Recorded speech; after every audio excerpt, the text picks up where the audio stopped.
Kumusta? Welcome ulit sa Lenda Academy. Ang isang kooperatiba ay pinamamahalaan ng mga miyembro nito sa pamamagitan ng mga halal na opisyal. Sa module na ito, tutuklasin natin ang governance at ang mga ulat sa CDA. Buksan natin ang officers and committees. Heto ang kasalukuyang mga opisyal ng ating kooperatiba. Sa Board of Directors, ang chairman, vice chairman, treasurer, at secretary. At ang mga komite, ang audit committee at ang education committee, bawat isa ay may sariling chairperson. Makikita rin ang termino ng bawat isa. Mahalaga ang malinis na talaan ng mga opisyal dahil ginagamit ito para sa lota ang list of training attended na iniuutos ng CDA. Kaugnay ng mga opisyal ang mga training. Iniuutos ng CDA na ang mga opisyal at miyembro ay sumailalim sa mga tiyak na pagsasanay. Buksan natin ang training records. Dito nakatala ang bawat seminar at pagsasanay na dinaluhan. Halimbawa, ang Fundamentals of Cooperatives, ang PMES o Pre-Membership Education Seminar na hinihingi sa bawat bagong miyembro. At ang Cooperative Governance and Financial Management, ang mandatory training para sa mga opisyal. Sa bawat isa, nakatala ang provider, ang PETSA, ang bilang ng oras, at kung ilan ang dumalo. Mula dito, automatikong nabubuo ang LATA report para sa CDA.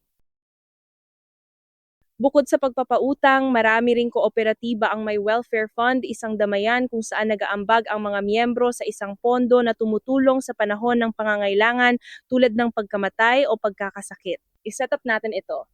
Ilagay ang pangalan ng pondo, Members Mutual Benefit Fund. Ilagay ang GA resolution na nag-aproba nito. At ang PETSA. I-click ang Create Fund. Ayan! Aktibo na ang welfare fund. Makikita ang balanse ng pondo, ang bilang ng naka-enroll at ang kontribusyon kada buwan. Mula rito, pwede nang mag-enroll ng mga miyembro at magproseso ng mga claim. Paalala, ito ay damayan, hindi guaranteed na insurance. Ang mga benepisyo ay galing sa pinagsama-samang ambag ng mga miyembro.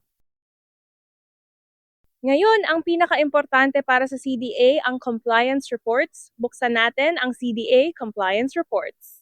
Sa itaas, ang readiness checklist, 6 na uri ng ulat na hinihingi ng CDA ang CAPAR, CAFS, PAR, SAR, LOTA, at MEDCON. Sinasabi kaagad nito kung handa na ang bawat isa o may kulang pang datos. Para gumawa ng ulat, i-click lang ang uri nito.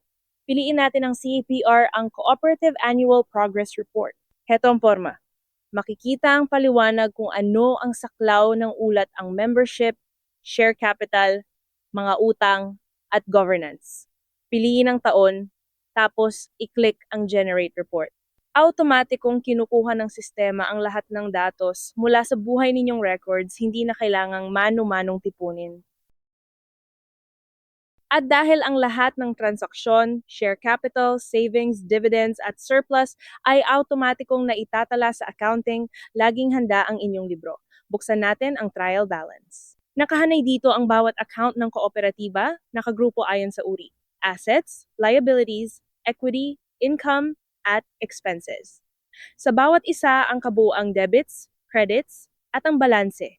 At sa ibaba, dapat magkatugma ang kabuuang debit at credit balance. May statement of financial condition at statement of operation din, ang balance sheet at income statement ng kooperatiba. Ito ang batayan ng inyong CAFs at handa nang i-export para sa audit ng CDA. At iyan ang governance at compliance ng Lenda. I-recap natin. Una, ang mga opisyal at komite kasama ang kanilang mga training para sa LOTA. Pangalawa, ang welfare fund, ang damayan para sa mutual na tulong ng mga miyembro. Pangatlo, ang CDA compliance reports, ang CAPR, CAFs, PAR, at iba pa na automatikong nabubuo mula sa buhay na datos. At panghuli, ang accounting, laging balance at handa sa audit. Sa isang tingin, nakikita ninyo kung sumusunod ba ang inyong kooperatiba sa mga iniaatas ng CDA, malaking tipid sa oras tuwing katapusan ng taon? Sa susunod na module, ang pesos at AMLA, ang standardized na rating ng kalusugan ng kooperatiba at ang anti-money laundering. Kita-kita tayo doon.